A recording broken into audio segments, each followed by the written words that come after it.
यह वीडियो जरा गौर से सुनिएगा।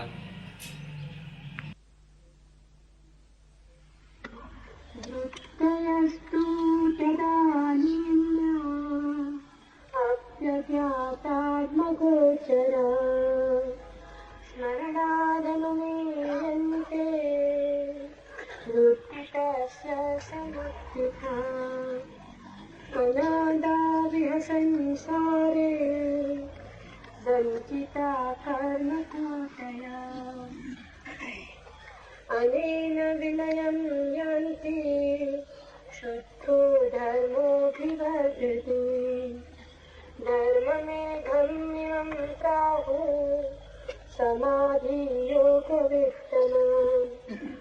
वर्षत्येष यथा धर्मा ऋतुधारा सहर्षसा अमुना वासन जाले निःशेष प्रविलापिते समूलोन्मिलिते पुण्य आपाख्ये कर्म सञ्चये वाक्यं प्रतिबद्धं सत् प्राक्परोक्षभासते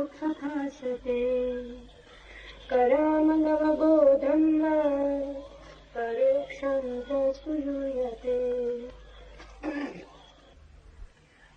इस समाधि के समय वृत्तियां केवल आत्मरूप विषय वाली होती हैं।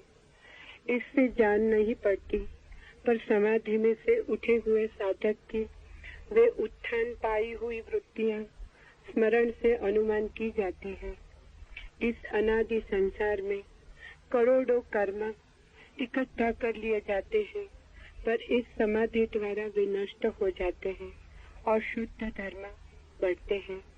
उत्तम योगवेत्ता इस समाधि को धर्म मेघ कहते हैं, क्योंकि वह मेघ की तरह धर्मरूप हजारों धाराओं की वर्षा करती है।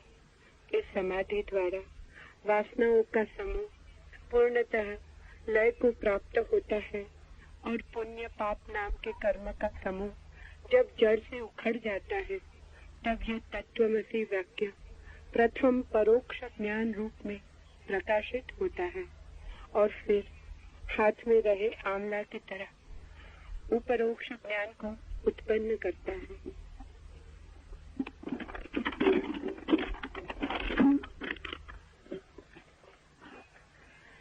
At the time of this samadhi, the modes of the mind take form of the self, and therefore they are not felt.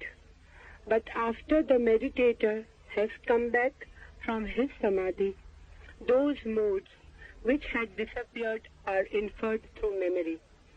In this world, which is without a beginning, one accumulates millions of karmas, conditionings from actions. They are all destroyed in this samadhi, and inner spontaneous qualities grow. The great knowers of yoga describe this samadhi as dharma megha because, like rains, inner spontaneity issues forth its 1,000 streams. Through this samadhi, the whole crowd of desires become extinct, and when the hordes of karmas known as merit and sins are uprooted, then the great saying, Tat Tvamasi, thou art that, becomes illumined, first as indirect knowledge, and then as a fruit in hand, it chops and becomes direct knowledge.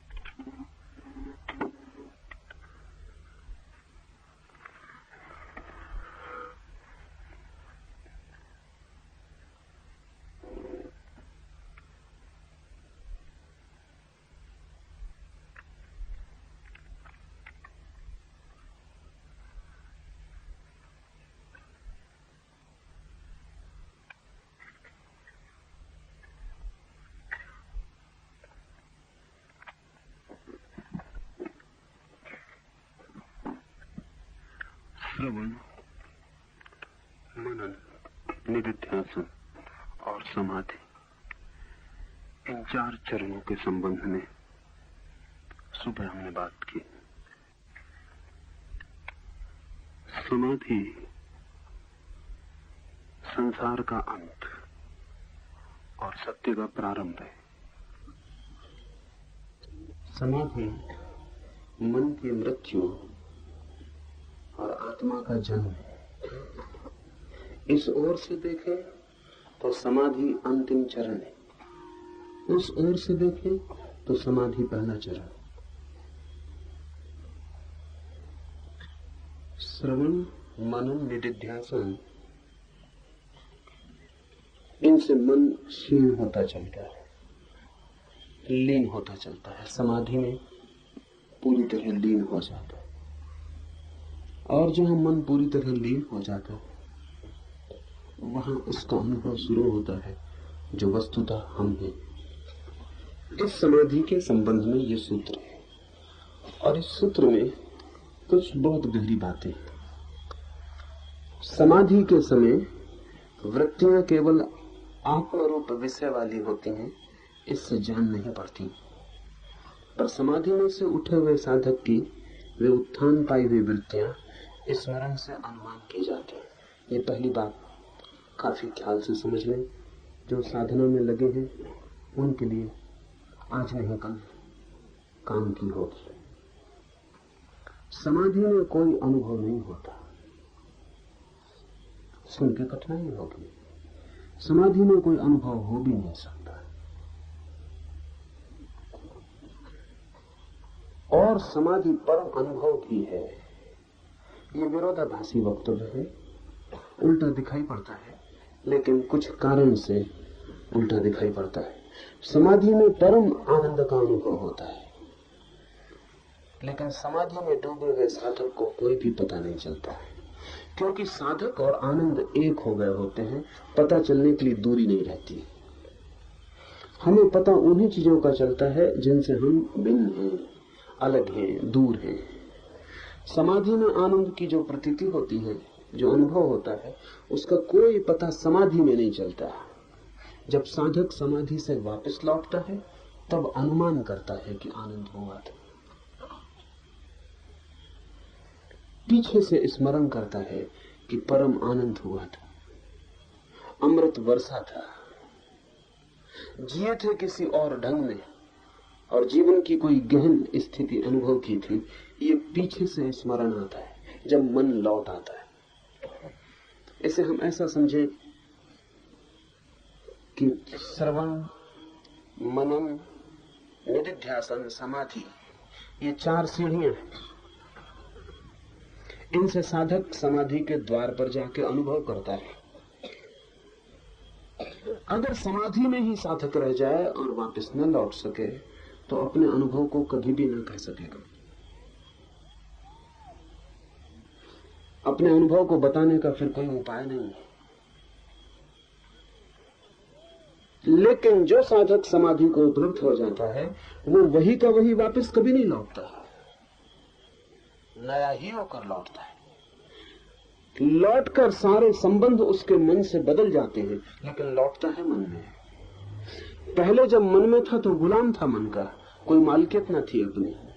मन जो चाहता था करा लेता था, मन जो बताता था वही मानना पड़ता था, मन जहां दौड़ाता था वहीं दौड़ना पड़ता था। मन की गुलामी थी, मन के हाथ में लगाम थी आत्मा की। समाधि के द्वार से लौटता है साधक जब वापस मन में, तो मालिक होकर लौटता है। लगाम उसकी अब अपने हाथ में होती है। अब मन को जहां ले जाना चाहता है वहां ले जाता है, नहीं ले जाना चाहता तो नहीं ले जाता, चलाना चाहता है तो चलाता है, नहीं चलाना चाहता तो नहीं चलाता है। मन की अब अपनी कोई सामर्थ्य नहीं रह जाती। लेकिन समाधि को उपलब्ध साधक जब मन में लौटता है मालिक होकर, तभी वो स्मरण कर सकता है, क्योंकि स्मरण मन की क्षमता है। तभी वो पीछे लौट के देख सकता है मन के द्वारा कि क्या हुआ था। इसका मतलब ये हुआ कि मन केवल संसार की ही घटनाओं को अंकित नहीं करता है।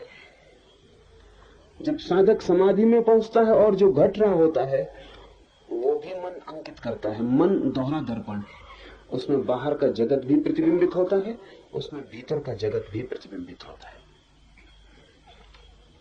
तो जब साधक लौटता है मन में तभी अनुभव कर पाता है कि क्या घटा।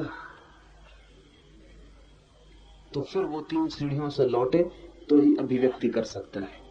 पहली सीढ़ी होगी साधक की समाधि से लौटते वक्त निदिध्यासन। निदिध्यासन में उसको अनुभव होना शुरू होगा, समाधि में जो उसने जाना था सूक्ष्म में, गहन तल में, अपने आत्यंतिक केंद्र पर, वो निदिध्यासन की सीढ़ी पर आकर उसको अपने आचरण में झलकता हुआ दिखाई पड़ेगा। वो पैर उठाएगा तो पैर पुराना नहीं मालूम पड़ेगा, इस पैर में कोई नृत्य की ध्वनि समा गई। वो आंख उठा के देखेगा तो ये पुरानी आंख नहीं मालूम पड़ेगी, ताजी हो गई जैसे सुबह की ओस। उठेगा तो निर्भर मालूम पड़ेगा, जैसे आकाश में उड़ सकता है। भोजन करेगा तो दिखाई पड़ेगा कि भोजन शरीर में जा रहा है और मैंने कभी भी भोजन नहीं किया है। अब वो जो कुछ भी करेगा, समाधि से लौटा हुआ साधक निदिध्यासन की पहली सीढ़ी पर अपने आचरण में समाधि का प्रतिफलन देखेगा। सब जगह उसका आचरण दूसरा हो जाएगा। वो कल जो आदमी था मर गया, वो जो समाधि के पहले निदिध्यासन की सीमा में खड़ा आदमी था, ये वही नहीं है, सीढ़ी वही है, आदमी उतरता हुआ दूसरा है। यह कुछ जानकर लौटा है, और ऐसी बात जानकर लौटा है कि इसका पूरा जीवन रूपांतरित हो गया। वो जानने में पुराना मर गया और नए का जन्म हो गया है। निदिध्यासन में उसे झलक दिखाई पड़ेगी, जो समाधि में घटा है, रस जो बहा है भीतर, वो उसके रोए रोए व्यवहार में सब तरफ बहता हुआ मालूम पड़ेगा। महाकाश्यप बुद्ध से बार बार जाके पूछता था, कब होगी समाधि? तो बुद्ध कहते थे, तू फिक्र मत कर, मुझसे पूछने ना आना पड़ेगा, जब हो जाएगी तो तू पहचान लेगा। और तू ही क्यों पहचान लेगा, जो भी तुझे देखेंगे वे भी पहचान लेंगे, अगर उनके पास थोड़ी सी भी आंख है। क्योंकि जब भीतर वो क्रांति घटती है तो उसकी किरणें तन प्राण सभी को पार करके बाहर आ जाती। निदिध्यासन की सीढ़ी पर साधक को पता चलेगा कि मैं दूसरा हो गया, मैं नया हूं, मेरा दूसरा जन्म हो गया। साधक को पता चलेगा कि जो मैं गया था समाधि में वही लौटा नहीं, कोई और गया था, कोई और लौटा है। निदिध्यासन से नीचे है मनन। जब साधक निदिध्यासन से और नीचे उतरेगा मन में, तो मनन का क्षण आएगा। अब साधक सोच सकेगा क्या हुआ, अब लौट के विचार कर सकेगा क्या हुआ, क्या मैंने देखा, क्या मैंने जाना, क्या मैं जिया। अब वो विचार में, शब्द में, प्रत्यय में अनुभव को बांधने की कोशिश करेगा। जो लोग मनन की सीढ़ी पर आके अनुभव को बांध सके हैं, उनसे ही निकले हैं वेद, उपनिषद, बाइबल, कुरान।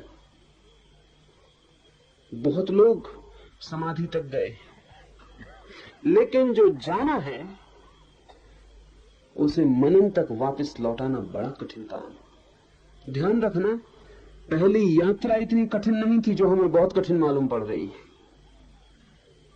इस दूसरी यात्रा से तुलना करें तो पहली यात्रा बहुत सरल थी। ये दूसरी यात्रा अति कठिन है। लाखों लोग समाधि तक पहुंचते हैं, उनमें से कुछ थोड़े से लोग वापस निदिध्यासन में खड़े हो पाते, उनमें से भी कुछ थोड़े से लोग मनन तक उतर पाते, और उनमें से भी बहुत थोड़े लोग पहली सीढ़ी, जिसको हम श्रवण कहते हैं, उसका नाम लौटते वक्त बदल जाता है, वो मैं आपसे बात करूं। हजारों लोग पहुंचते हैं समाधि तक, एक आध आदमी बुद्ध हो पाता है। समाधि तो हजारों लोगों को लगती है, एक आध आदमी बुद्ध हो पाता है। बुद्ध का मतलब यह है कि जो वापस इन 4 सीढ़ियों को उतर के जो जाना है उसने जगत को दे पाता है। मनन का अर्थ है लौटते वक्त विचार में बांधना उसको जो निर्विचार है। इस जगत में असंभव से असंभव घटना यही है, जो नहीं बोला जा सकता, नहीं सोचा जा सकता, उसे शब्द की सीमा में रखना, बांधना। आप भी देखते हैं सुबह का सूरज उगता है, कभी कोई चित्रकार कभी उस उगते सूरज को पकड़ पाता है। सूरज को पकड़ लेना बहुत कठिन नहीं है।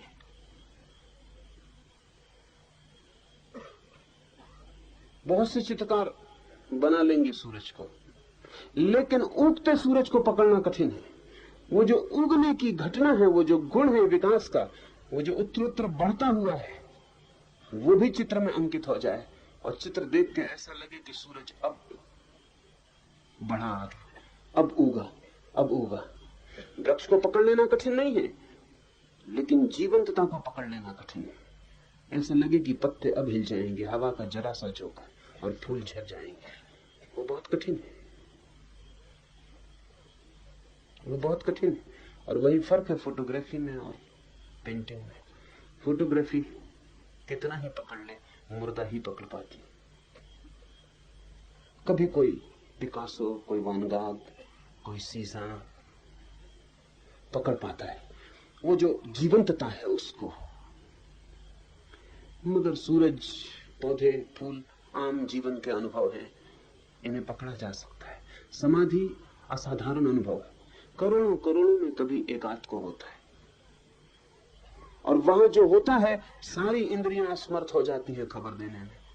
कान वहां सुनते नहीं, आंखें वहां देख नहीं सकती, हाथ वहां छू नहीं सकते, और अनुभव होता है अपरसीम, विराट जैसे टूट पड़े आपके छप्पर पर, सारा आकाश आ जाए आपके आंगन में तो जैसी मुसीबत हो जाए और कुछ सोच समझना पड़े, वैसा समाधि के क्षण में होता है। छोटा सा चेतना का अपना घेरा, उसमें सारा सागर उतर जाता है। कबीर ने कहा है कि पहले तो मैं समझा था कि बूंद सागर में गिर गई, जब होश आया तब पाया कि बात उल्टी हुई है, सागर बूंद में गिर गया।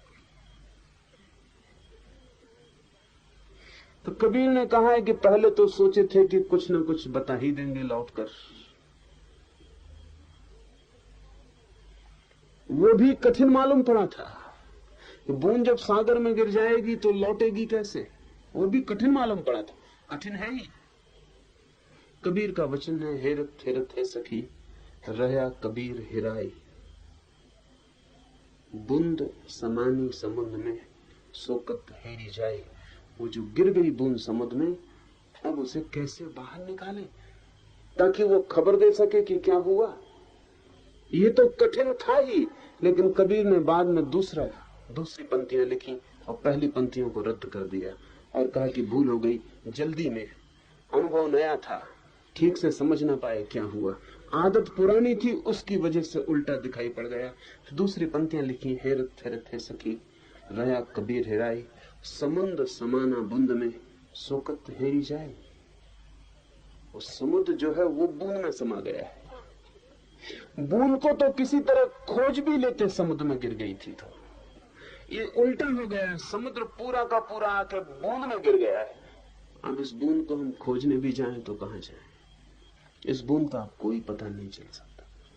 तो समाधि के क्षण में जो जाना गया है, संसार में जो हमने जाना है, उसको पकड़ने के सारे उपकरण व्यर्थ हो जाते, हम ही व्यर्थ हो जाते, हमारा होना ही बिखर जाता है, और कोई बड़ा होना जिसकी कोई सीमा नहीं हम पर टूट पड़ता है, आकस्मिक मर जाते हैं हम। समाधि महामृत्यु है, मृत्यु से बड़ी, क्योंकि मृत्यु में तो मरती है केवल देह, मन बचना रह जाता है। समाधि में मर जाता है मन। पहली दफा हमारा सारा संबंध मन से टूट जाता है, पहली दफा हम मन के सारे धागों से विच्छिन्न और अलग हो जाते हैं, और हमारा सारा ज्ञान मन का था।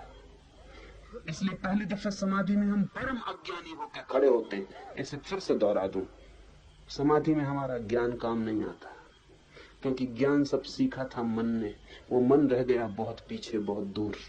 हम निकल गए मन से आगे। जो जानता था वो साथी नहीं है वहां, जो सब बातें समझता था, शब्द का, सिद्धांत का जिसे बोध था, शास्त्र जिसे रच पच गए थे, वो बहुत पीछे छूट गया। वस्त्र ही नहीं छूट जाते, शरीर ही नहीं छूट जाता, मन छूट जाता है। जो हमारा गहरा सा गहरा अनुभव है वो सब पीछे पड़ा रह गया। मन से उछाल लगाकर साधक द्वार पर खड़ा हो गया समाधि के। अब जानने का उसके पास कुछ उपाय नहीं। समाधि के द्वार पर जो भी खड़ा होता है वो परम अज्ञानी की तरह खड़ा हो जाता है, परम अज्ञानी की तरह। कुछ भी जानने का उपाय नहीं, जानने की व्यवस्था नहीं, जानने के साधन नहीं, सिर्फ जानना मात्र खड़ा रह जाता है। फिर लौट के खबर देना बड़ी मुश्किल है। कौन खबर दे, कौन खबर लाए, लेकिन खबर दी गई है। कुछ लोगों ने अथक चेष्टा की है, वे ही परम कारुणिक है इस जगत में, जिन्होंने समाधि के द्वार से लौटकर खबर दी। क्यों? क्योंकि समाधि से लौटने का भी भाव नहीं उठता। समाधि से लौटना ऐसे ही है जैसे आप जो चाहते थे वो मिल गया, सब इच्छा पूरी हो गई, हलने डुलने का भी कोई कारण न रहा, गति का कोई सवाल न रहा, वहां से लौटना। कहते हैं बुद्ध को समाधि हुई तो 7 दिन तक वो नहीं लौटे। बड़ी मीठी कथा है। कथा है कि सारे देवता उनके चरणों में इकट्ठे हो गए और इंद्र रोने लगा और ब्रह्मा ने चरणों पर सिर पटका और कहा कि ऐसा मत करें, क्योंकि हम देवता भी तरसते हैं उस बात के लिए जो समाधि को जानने वाला लौट कर देता है। और कितने जन्मों से कितने कितने लोग प्रतीक्षा कर रहे हैं कि कोई हो जाए बुद्ध, लौट के खबर दे।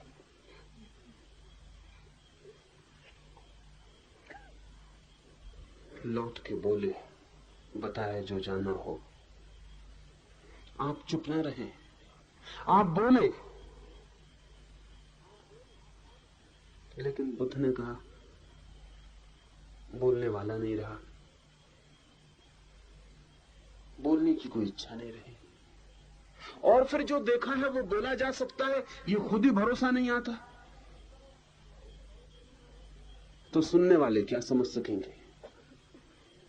देवता नहीं माने तो बुद्ध ने कहा कि नहीं मानते हो तो मैं कहूं, लेकिन मैं तुमसे कहता हूं कि ये बातें जो मैं किसी से कहूंगा, अगर जानने के पहले मुझसे कोई कहता तो मैं नहीं समझता, तो कोई क्या समझेगा।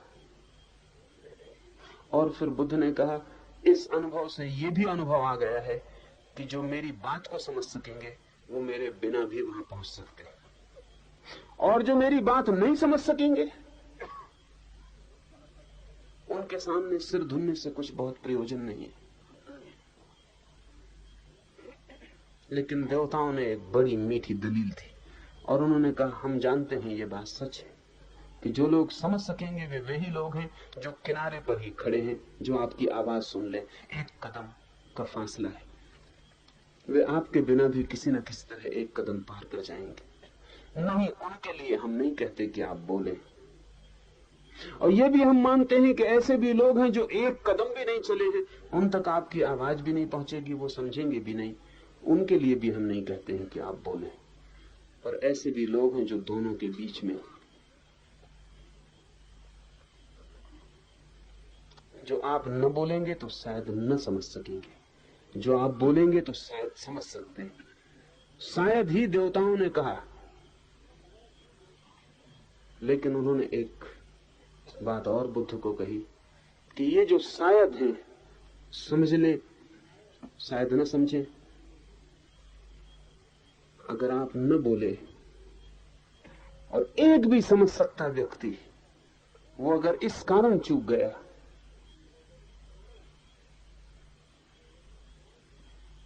तो आप सोच लें, पीड़ा आपकी ही, पीड़ा आपको ही रहेगी। और ऐसा बुद्धों ने कभी नहीं किया है। तो बुद्ध बोले, समाधि के क्षण में ऐसा लगना बिल्कुल स्वाभाविक है कि अब कहीं कुछ कहना, सुनना, बताना व्यर्थ हो गया। किसको बताना है, किसको कहना है, किसको सुनना है। फिर भी कुछ लोग लौटे। मनन के सीढ़ी पर आकर ऐसे लोगों को बड़ी दुरूह घटना घटती है। और इसलिए महानतम कलाकार वे हैं, वे नहीं जो छंद और गीत रच लेते हैं, कलाकार हैं। वे भी नहीं जो चित्र मूर्तियां बना लेते हैं, कलाकार हैं। लेकिन महाकलाकार वे हैं जो समाधि के बिल्कुल अगोचर, अदृश्य अनुभव को गोचर और दृश्य शब्दों में मनन की सीढ़ी पर बांधते हैं, चेष्टा करते हैं कि किसी तरह कुछ इशारे पैदा किए जा सके, कुछ उपाय रचते हैं, कुछ विचार की श्रृंखला निर्मित करते हैं, कुछ विचार की व्यवस्था बनाते हैं जहां से आपको भी थोड़ी सी झलक, कम से कम मन के तल पर ही थोड़ी सी चोट पुलक का अनुभव हो सके। लेकिन मनन भी बहुत लोग कर लेते हैं।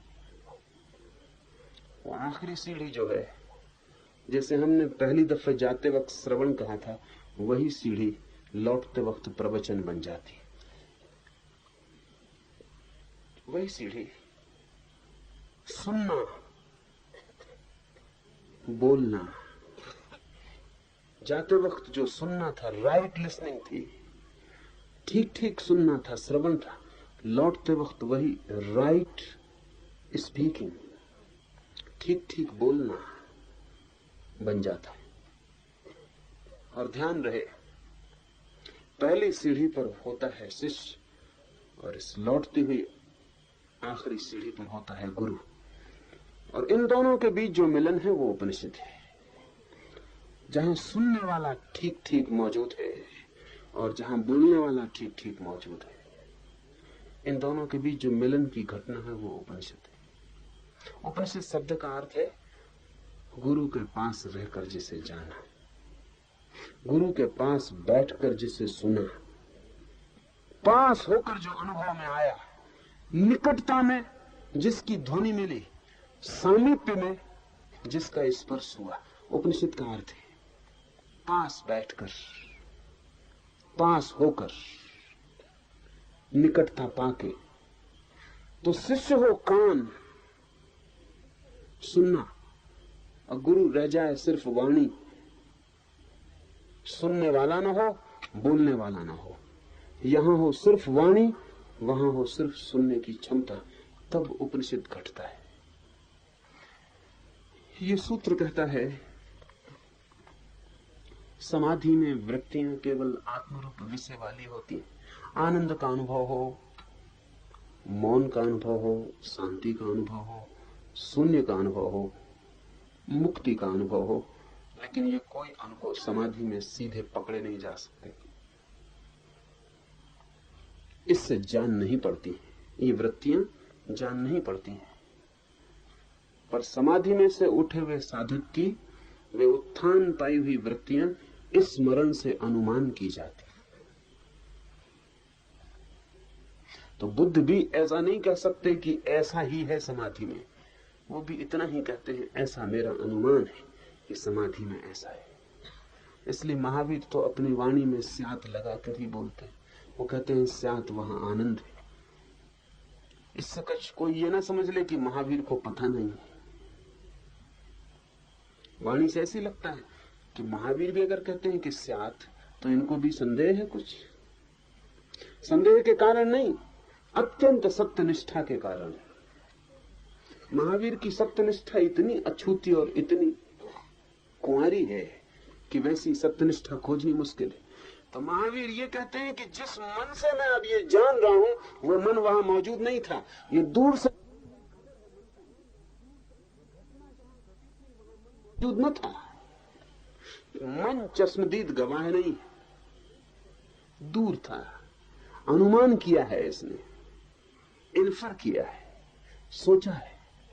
घटना घटी थी दूर। जैसे हम यहां बैठे हैं और गौरी शंकर के शिखर पर जमी हुई बर्फ को हम देख सकते हैं यहीं बैठे। मन बहुत दूर था और गौरी शंकर के शिखर पर जो शीतलता बरसी थी उसका उसने अनुमान किया है। इसलिए महावीर स्यात ही का उपयोग करते हैं। वे कहते हैं शायद वहां परम आनंद है। ये अत्यधिक सत्यनिष्ठा के कारण, क्योंकि अनुमान ही है ये मन का। महावीर के लिए अनुमान नहीं है। महावीर ने जाना है, लेकिन जिसने जाना है जानते क्षण में इतनी एकता हो जाती है कि अनुभव नहीं होता। जान के जब महावीर वापस लौटते हैं मन में, ऐसा समझ लें कि आप जाएं गौरी शंकर के शिखर पर और शीतलता के साथ एक हो जाएं, आप भी शीतलता हो जाएं, या बर्फ के साथ एक हो जाएं, आप भी बर्फ की तरह जम जाएं। तो वहां कोई अनुभव ना हो, क्योंकि अनुभोक्ता अलग ना हो। फिर आप उतरें और नीचे जमीन पर आकर अपनी दूरबीन उठा के फिर गौरी शंकर को देखें, तो वो जो गूंजता हुआ अनुभव रह गया है भीतर, जो जाना था, लेकिन निकटता इतनी थी कि जानने लायक दूरी न होने से जान नहीं जा सका था। अब इस दूरी पर पर्सपेक्टिव, परिप्रेक्ष्य मिल गया। अब अपनी दूरबीन मन की उठाकर वापस देखा है। अब अनुमान होता है कि परम शीतलता थी, कि परम शुभ्र बर्फ का विस्तार था, कि कैसी ऊंचाई थी, कि सारा गुरुत्वाकर्षण खो गया था, कि उड़ जाते आकाश में ऐसे पंख लग गए थे, कि कितना शुद्ध था आकाश, की कैसी नीलिमा थी, कि बादल भी सब नीचे छूट गए थे, निरभ्र शून्य आकाश रह गया था। लेकिन ये सब जमीन पर खड़े होकर पुनर्विचार है। इसलिए सूत्र कहता है स्मरण से अनुमान की जाती है। इस अनादि संसार में करोड़ों कर्म इकट्ठा कर लिए जाते हैं, पर इस समाधि द्वारा वे नष्ट हो जाते हैं और शुद्ध धर्म बढ़ते हैं। इस दूसरे सूत्र में दो शब्द बड़े कीमत के हैं, कर्म और धर्म।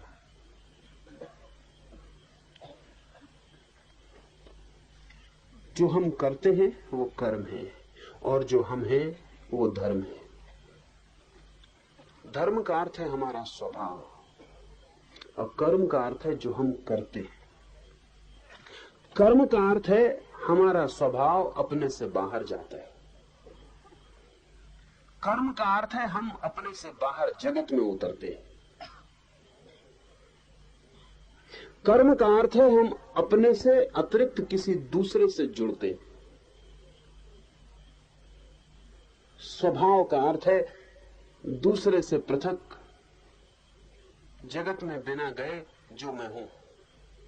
मेरा जो भीतरी होना है, मेरे करने से उसका कोई संबंध नहीं।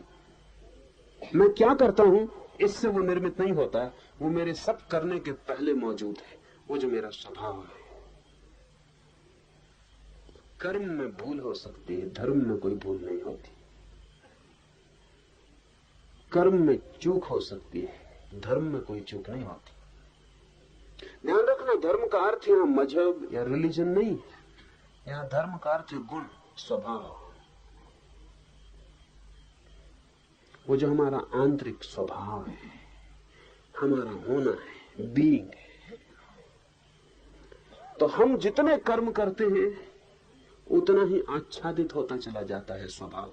हम जो जो करते हैं उससे हमारा होना दबता जाता है, और धीरे धीरे कर्म की इतनी परतें हो जाती कि हम ये भूल ही जाते हैं कि कर्मों के अतिरिक्त भी हमारा कोई होना है।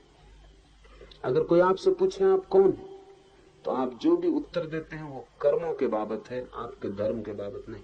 आप कहते हैं मैं इंजीनियर हूं, आप कहते हैं मैं डॉक्टर, आप कहते हैं मैं व्यापारी हूं। आपने ख्याल किया, व्यापार कर्म है, आप व्यापारी नहीं है, व्यापार करते। कोई आदमी डॉक्टर कैसे हो सकता है? डॉक्टरी कर सकता है। कोई आदमी इंजीनियर कैसे होगा? आदमी और इंजीनियर हो जाए तो आदमी खत्म ही हो गया। आदमी इंजीनियरिंग करता है, वो उसका कर्म है, उसका होना नहीं। आप जो भी अपना परिचय देते हैं, अगर गौर से देखेंगे तो पाएंगे आप सदा अपने कर्म का परिचय देते हैं, कभी अपने होने की खबर नहीं देते, दे भी नहीं सकते। उसकी खबर आपको ही नहीं है। आप इतनी जानते हैं जो आप करते हैं। करने का आपको पता है कि मैं क्या करता हूं, क्या कर सकता हूं, मैंने पीछे क्या किया है और आगे मैं क्या करने के योग्य हूं, यही आप खबर देते हैं। जो सर्टिफिकेट लेके आप घूमते हैं आप क्या कर सकते हैं उसकी खबर देते हैं, आप क्या हैं उसकी नहीं। अगर आप कहते हैं मैं साधु हूं तो उसका मतलब यह है कि आप साधुता करते हैं। कोई कहता है मैं चोर हूं, उसका मतलब वो चोरी करता है। एक का कर्म साधुता है, एक का कर्म चोरी है। लेकिन होना क्या है, आपके भीतर क्या है? जब आप पैदा नहीं हुए थे मां के पेट से, तब साधु क्या था, चोर क्या था, इंजीनियर क्या था, डॉक्टर क्या था? मां के पेट में अगर इनसे कोई पूछता कौन हो तो बड़ी मुश्किल में पड़ जाती, क्योंकि इंजीनियर थे नहीं तब, डॉक्टर थे नहीं तब, व्यापार कुछ किया नहीं था। मां के पेट में अगर कोई पूछता कौन हो भीतर, तो कोई उत्तर नहीं आ सकता था कि आ सकता था, कोई उत्तर नहीं आ सकता था। मगर थे आप मां के पेट में, उत्तर नहीं आ सकता था। आज तो ब्रेन वॉश, मस्तिष्क को धो डालने के बहुत उपाय खोज लिए गए। आप कहते हैं मैं इंजीनियर हूं, आपका मस्तिष्क धोया जा सकता है, साफ किया जा सकता है। क्लीनिंग ठीक से हो जाए, फिर आपसे पूछो कौन हो, आप खाली रह जाए। क्योंकि वो जो इंजीनियर होना था वो स्मृति में था, पढ़े थे, लिखे थे, सर्टिफिकेट पाया था, कुछ किया था, यश पाया था, अपयश पाया था, वो स्मृति में था, वो धो दी गई। अब आप कोई उत्तर नहीं दे सकते कि कौन है, लेकिन है। होना नष्ट नहीं किया जा सकता है स्मृति के धोने से, लेकिन कर्म की रेखाएं साफ की जा सकती हैं। यह सूत्र कहता है अनादि संसार में करोड़ों कर्म इकट्ठा कर लिए जाते हैं स्वभावतः।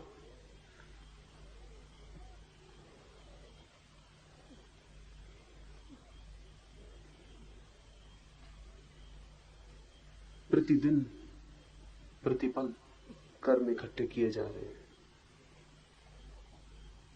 उठते हैं, बैठते हैं, श्वास लेते हैं, कर्म हो रहा है। सोते हैं, स्वप्न देखते हैं, कर्म हो रहा है। कोई आदमी कर्म छोड़ के भाग नहीं सकता, क्योंकि भागना भी कर्म है। कहां जाइएगा?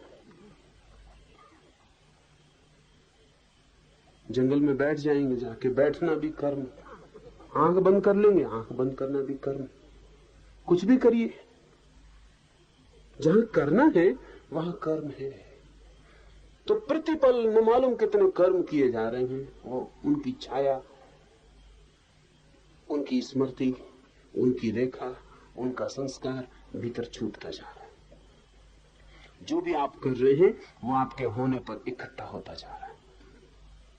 जैसे कि रिकॉर्ड पर ग्रूव बन जाते हैं, फिर ग्रामोफोन की सुई लगा के चलाएं तो जो जो भर गया है रिकॉर्ड की रेखाओं में, वो पुनरुज्जीवित होकर प्रकट होने लगता है। ठीक आपका मन आपके सब कर्मों की संग्रहित संहिता है, सब इकट्ठा है। जो जो आपने किया है उस सबके आपके ऊपर रेखाएं खिंच गई, और ये रेखाएं अनंत जन्मों की है। ये भार बड़ा है, और आप करीब करीब उसी को फिर दोहराते रहते हैं। करीब करीब आपकी हालत घिसे रिकॉर्ड जैसी है कि सुई फंस गई, चलाए जा रहे हैं, वही लकीर दौड़ रही बार बार। क्या कर रहे हैं आप? कल भी वही किया, आज भी वही किया, परसों भी वही किया था, कल भी वही करिएगा। वही क्रोध, वही लोभ, वही मोह, वही काम, वही सबका सब घिसे रिकॉर्ड। फंस गई सुई, निकल नहीं पाती गड्ढे से, वही आवाज बार बार दिए जाती। इसलिए तो जिंदगी में इतनी ऊब है, इतनी बोर्डम है, होगी ही, क्योंकि नया कुछ होता नहीं। सुई आगे बढ़ती ही नहीं। लौट कर देखें आपके 30-40 साल की जिंदगी, क्या किया है आपने? एक ही रिकॉर्ड बजा रहे हैं।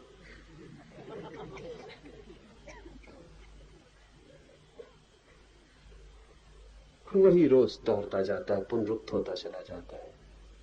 इसी को भारत के मनुष्यों ने आवागमन कहा है। वही फिर वही। इस जन्म में वही, अगले जन्म में वही, उसके अगले जन्म में वही, अतीत की कथा वही, भविष्य की कथा वही, वही काम वासना है, वही प्रेम, वही क्रोध, वही घृणा, वही मित्रता, वही शत्रुता, वही धन का कमाना, वही मकान बनाना, और फिर सब करके एक दिन पाना कि हवा का झोंका आया और वो जो ताश का महल बनाया था गिर गए।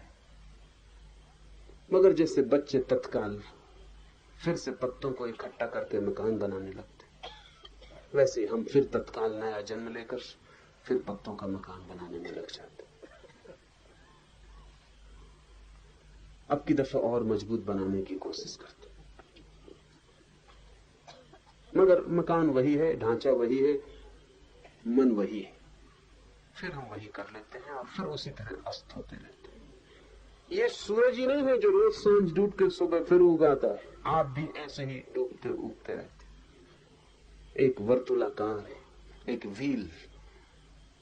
संसार शब्द का अर्थ होता है चाक, व्हील, जो घूमता रहता है एक ही दूरी पर।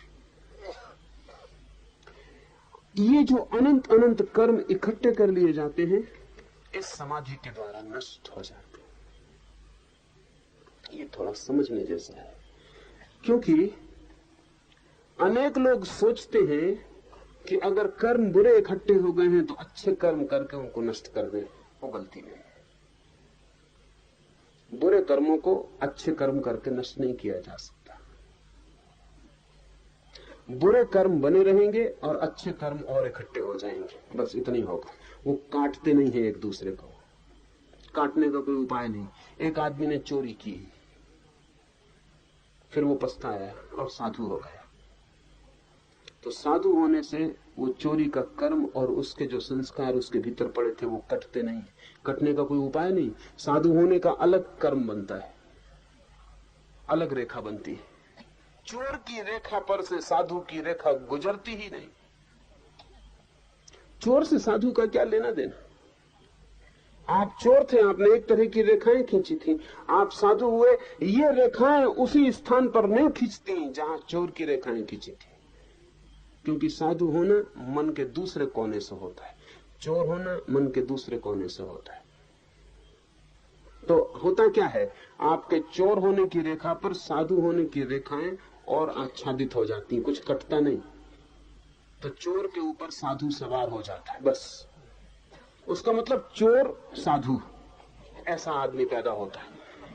साधुता चोरी को नहीं काट सकती, चोर तो बने ही रहता है भीतर, इंपोजिशन हो जाता है, एक और सवारी उसके ऊपर हो गई। तो चोर भी ठीक था एक लिहाज से और साधु भी ठीक था एक लिहाज से। ये जो चोर और साधु की खिचड़ी निर्मित होती है, ये भारी उपद्रव है, ये सतत आंतरिक कलह है, क्योंकि वो चोर अपनी कोशिश जारी रखता है और ये साधु अपनी कोशिश जारी रखता है। और हम इस तरह न मालूम कितने कितने रूप अपने भीतर इकट्ठे कर लेते हैं जो एक दूसरे को काटते नहीं, जो पृथक ही निर्मित होते हैं। इसलिए ये सूत्र कहता है कि समाधि के द्वारा वे सब कट जाते हैं। कर्म से कर्म नहीं कटता, अकर्म से कर्म कटता है। इसको ठीक से समझ लें, कर्म से कर्म नहीं कटता, कर्म से कर्म और भी सघन हो जाता है, अकर्म से कर्म कटता है। और अकर्म समाधि में उपलब्ध होता है, जबकि कर्ता रह नहीं जाता। जब हम उस चेतना की स्थिति में पहुंचते हैं जहां सिर्फ होना ही है, जहां करना बिल्कुल नहीं है, जहां करने की कोई लहर भी नहीं उठी कभी, जहां मात्र होना अस्तित्व ही रहा है सदा, जहां बीइंग है, डूइंग नहीं, उस होने की क्षण में अचानक हमें पता चलता है कि कर्म जो हमने किए थे वो हमने किए ही नहीं थे। कुछ कर्म थे जो शरीर ने किए थे, शरीर जाने, कुछ कर्म थे जो मन ने किए थे, मन जाने, और हमने कोई कर्म किए ही नहीं थे। इस बोध के साथ ही समस्त कर्मों का जाल कट जाता है। आत्मभाव समस्त कर्मों का कट जाना है। आत्मभाव के खो जाने से ही वहम होता है कि मैंने किया। एक आदमी चोरी कर रहा है, या तो शरीर करवाता है या मन करवाता है। कुछ लोगों के शरीर इस हालत में हो जाते हैं कि चोरी करनी पड़ती है। भूखा आदमी है, शरीर चोरी करवा देता है। आत्मा कभी कोई चोरी नहीं करती। भूख है, पीड़ा है, परेशानी है, बच्चा मर रहा है और दवा नहीं, और एक आदमी चोरी कर लेता है। ये शरीर के कारण हुई चोरी है। अभी तक हम फर्क नहीं कर पाए शरीर के चोर और मन के चोरों में, क्योंकि शरीर का चोर अपराधी नहीं है। शरीर के चोर का मतलब है कि समाज अपराधी है। मन का चोर अपराधी है। मन का चोर अलग चीज है। कोई जरूरत नहीं, घर में तिजोरी भरी, लेकिन एक पैसा सड़क पर पड़ा हुआ मिल जाए तो उठा कर जेब में रख लेता है। ये जो आदमी है ये मन का चोर है। मतलब इनकी कोई शारीरिक शरीर इनसे नहीं कह रहा है चोरी करो। इनका लोभ, इस एक पैसे से इनका कुछ बढ़ेगा भाई नहीं, लेकिन फिर भी कुछ तो बढ़ेगा ही। एक पैसा भी बढ़ेगा। करोड़ रुपए हो और एक पैसे को भी उठाने की नियत बनी रहे, यह है असली अपराधी। लेकिन ये पकड़ में नहीं आता। पकड़ में वो शरीर का अपराधी आ जाता है। यह है असली अपराधी, क्योंकि कोई कारण नहीं है शरीर के तल पर भी कि ये चोरी करे, लेकिन ये चोरी कर रहा है। चोरी करना इसकी आदत है। चोरी में इसका रस है। मनोविज्ञान एक बीमारी की बात करता है, क्लेप्टोमेनिया। एक बीमारी होती मन की। अधिक लोग उसके बीमार हैं। कुछ लोगों को मनोविज्ञान पकड़ता जो बहुत ज्यादा बीमार हो जाते। मैं एक प्रोफेसर को जानता रहा हूं, पैसे वाले थे, सुविधा संपन्न थे, सब कुछ था। एक ही लड़का था, वो लड़का क्लेप्टोमेनिया था। उसको चोरी की बीमारी थी, तो वो कुछ भी चुरा लेता था। इससे कोई संबंध नहीं था कि वो क्या है। आपके घर में गया, एक बटन टूटी पड़ी, फौरन वो खीसे में कर ले। उसका कोई उपयोग नहीं। एक सुई मिल जाए पड़ी, वो मार दी। किताब देख रहा है आपकी, एक पन्नी फाड़ के खीसे में रख लेगा। उन्होंने मुझे कहा कि क्या करना है इसका। और कोई ऐसी भी चोरी करके नहीं लाता है कि लगे कि भाई कोई चोरी कर रहा है, कुछ भी ले आता है। और लड़का एमए में पढ़ता था, होशियार लड़का था। तो मैं उस लड़के से थोड़ा संबंध बनाया, तो उसने मुझे ले जाके अपनी अलमारी दिखाई। उस अलमारी में उसने जो जो चीजें कभी चुराई सब रखी हुई थी। उन पर साथ साथ चिट्ठियां लगी हुई थी कि किसको धोखा दिया, किसके घर से मार के लाए। इस बात का अभी तक पता नहीं चल सका किसी को। वो इसका रस ले रहा था। बटन उठा लाया आपके घर की, उस पर लिखा हुआ था कागज पर कि फलाने आदमी के घर से बटन लाया हूं, और वो आदमी सामने बैठा था, लेकिन अंदाज भी नहीं हुआ कि ले गया। अब ये रस और तरह का, इसका शरीर से कोई लेना देना नहीं है। या तो शरीर की चोरी है या मन की चोरी, आत्मा की कोई चोरी नहीं। तो जिस दिन आप आत्मा में प्रवेश करते हैं, उसी दिन अचानक आप पाते हैं कि वो चोरी तो मैंने कभी की ही नहीं थी, वो कर्म मैंने किए नहीं, मैं उन कर्मों में केवल मौजूद था। ये सच है कि मेरे बिना वे कर्म नहीं हो सकते थे, ये भी सच है कि मैंने वे कर्म नहीं किए थे। तो मन विज्ञान एक शब्द का प्रयोग करता है, वो कीमती। विज्ञान में एक शब्द प्रयोग किया जाता है, कैटालिटिक एजेंट। अगर आप पानी को तोड़ें तो उसमें से उदजन और ऑक्सीजन मिलती है, और कुछ नहीं मिलता। H2O उसका फॉर्मूला है। 2 परमाणु उदजन के, एक ऑक्सीजन का, उनसे मिलके पानी बनता है। तो आप 2 अनुपात में उदजन और 1 अनुपात में ऑक्सीजन मिला के पानी बनाना चाहें तो भी बनेगा नहीं।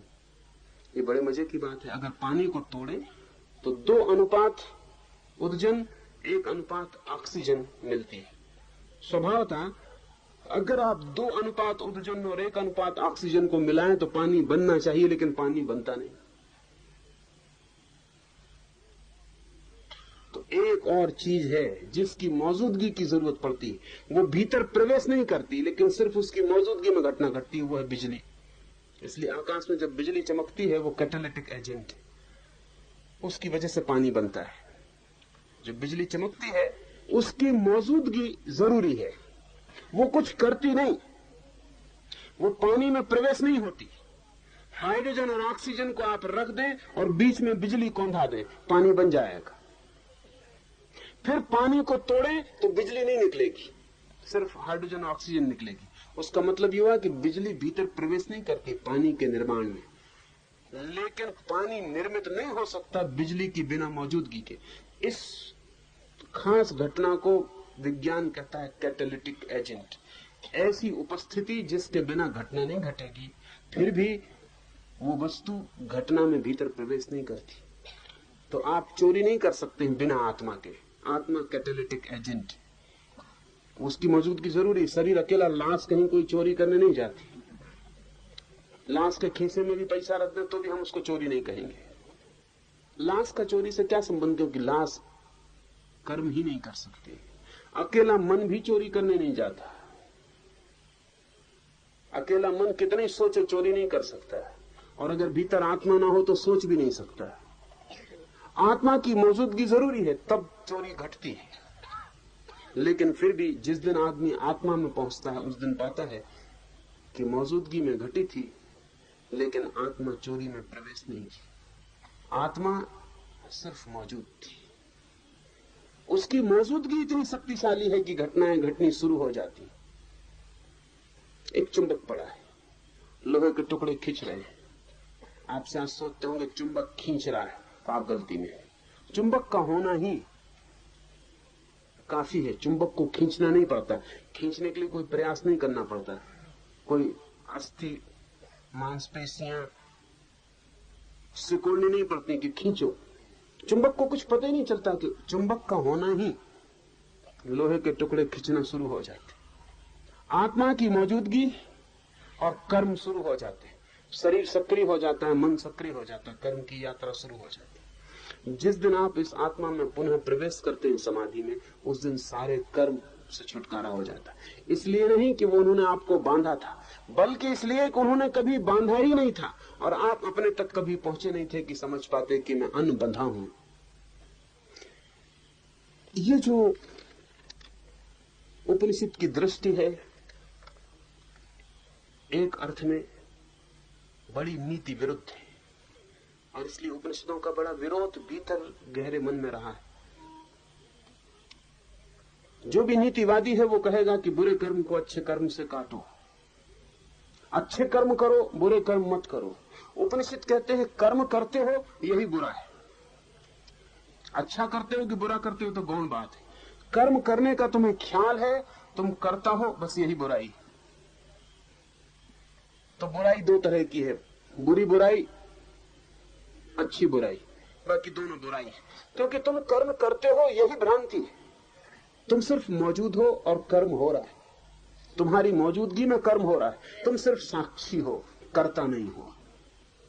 जिस दिन इस मौजूदगी को तुम इसकी मौजूदगी में ही समझ लोगे, कर्ता की तरह नहीं साक्षी की तरह, उसी दिन तुम पाओगे कि जो भी हुआ वो मेरे आसपास हुआ, जो भी हुआ मैंने नहीं किया, मेरे आसपास हुआ।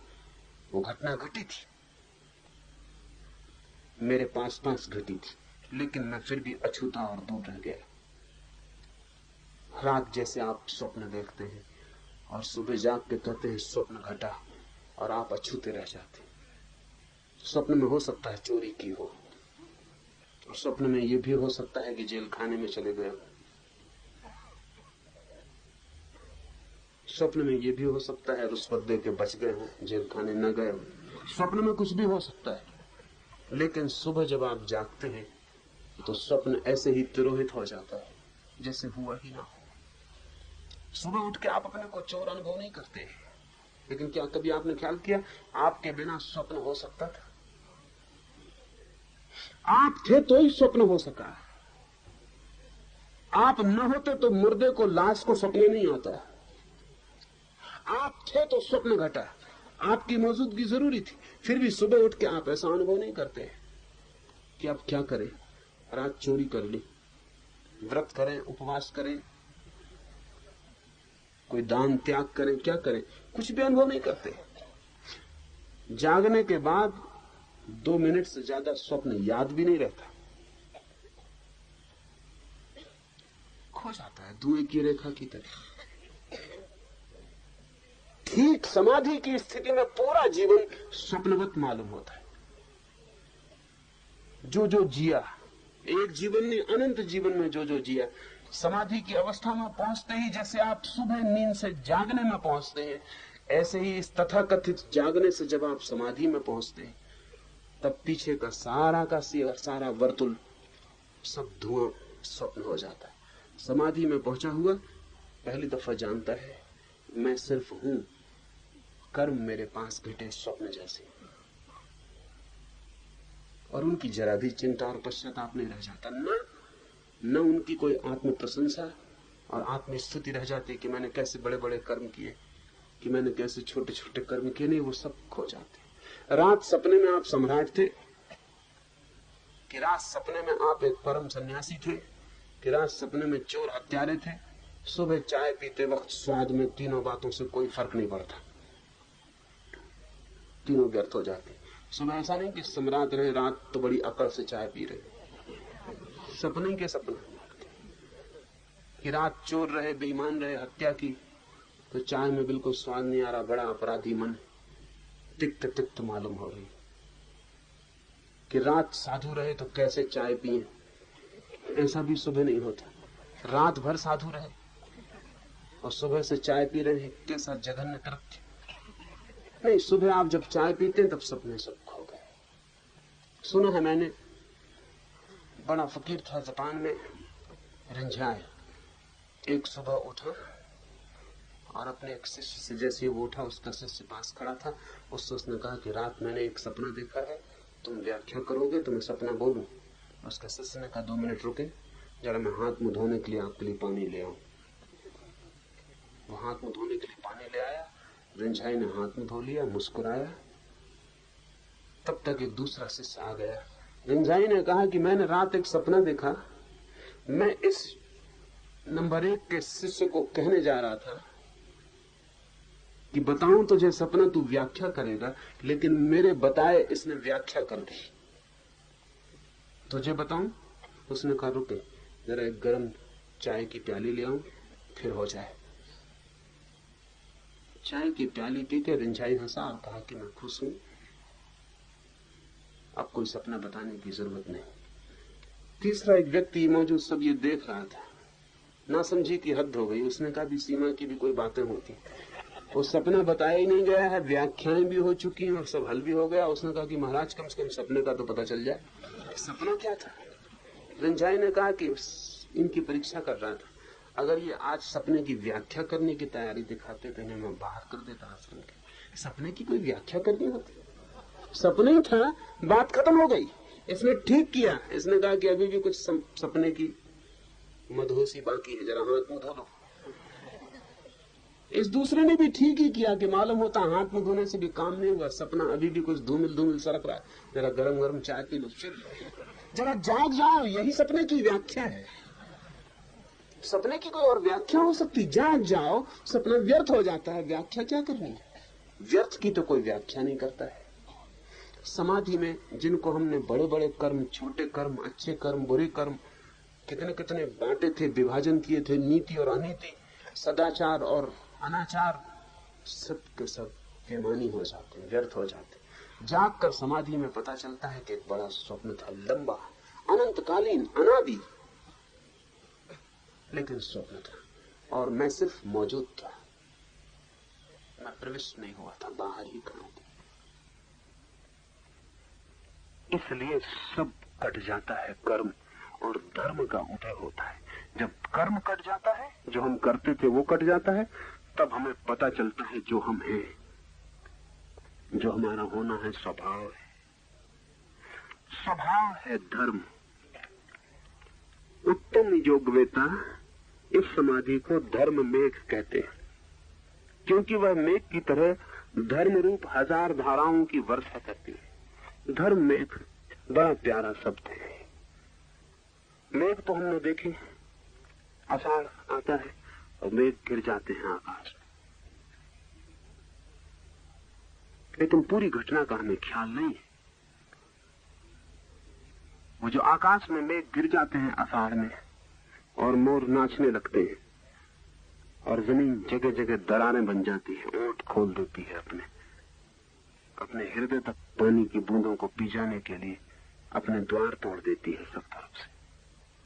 और प्यासी धरती बहुत दिन से प्रतीक्षा में थी।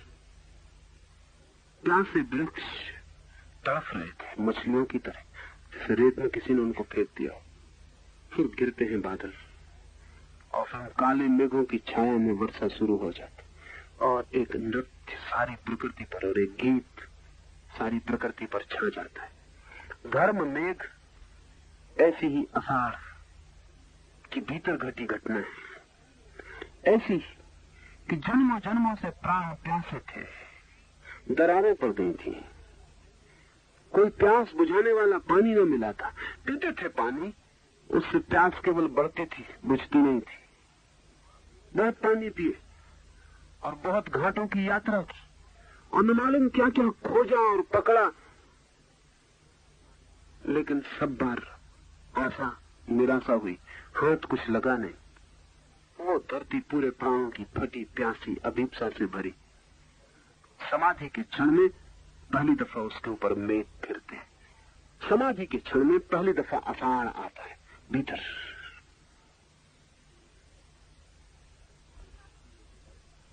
और अमृत की एक वर्षा, एक सिर्फ प्रतीक है, अमृत की एक वर्षा भीतर होने लगती, आत्मा नहा जाती और अनंत अनंत धाराओं में मेघों से अमृत गिरने लगता है। ये सिर्फ प्रतीक है, घटना इससे बहुत बड़ी है। ना तो अमृत कहने से कुछ पता चलता है उसके बाबत, लेकिन फिर भी थोड़ी सी सूचना मिलती है कि मेघ गिर गए ऊपर और उनसे वर्षा होने लगी और जो प्यासी थी आत्मा जन्मों जन्मों से, वो तृप्त हो गई। उत्तम योगवेत्ता इस समाधि को धर्म मेघ कहते हैं, क्योंकि वह मेघ की तरह धर्म रूप हजार धाराओं की वर्षा करती है।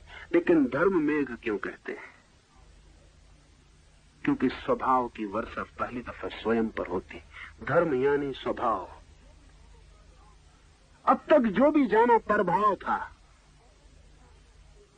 कभी सौंदर्य दिखा तो किसी और में, कभी प्रेम पाया तो किसी और से, सुख मिला दुख मिला सदा किसी और से। सब जानकारी किसी और की थी, अपना कोई अनुभव न था। पहली दफा अपनी ही वर्षा अपने ऊपर। अब तक सारी वर्षा दूसरे की थी, कोई और कोई और कोई और, हमेशा दी अदर, वो दूसरा ही महत्वपूर्ण था। पहली दफा दूसरा हट गया और स्वयं की ही वर्षा स्वयं पर होने लगी, जैसे अपना ही झरना टूटा, जैसे अपनी ही धारा फूटी, जैसे अपने ही स्रोत को पा लिया और अपने पर ही अपनी वर्षा होने लगी। धर्म में का अर्थ है सदा बरसने लगा, खुद उसमें नहा गए, डूब गए, ताजे हो गए, नए हो गए। सारे कर्मों की धूल, अनंत अनंत यात्राओं का उपद्रव, सारा कचरा जो ऊपर इकट्ठा हो गया था सब बह गया। रह गई सहजता, स्पॉन्टेनिटी, रह गए स्वयं, और कुछ भी ना बचा। एक लिहाज से इसे हम कह सकते हैं परम धन्यता, एक लिहाज से हम कह सकते हैं यही है परम संपदा, और एक लिहाज से कह सकते हैं यही है परम दरिद्रता। अगर संसार को सोचे तो यह आदमी संसार से बिल्कुल दरिद्र हो गया। अगर परमात्मा को सोचे तो यह आदमी परम धन को पा गया। जीसस ने इसी धर्म में एक समाधि के लिए कहा है पॉवर्टी ऑफ स्पिरिट।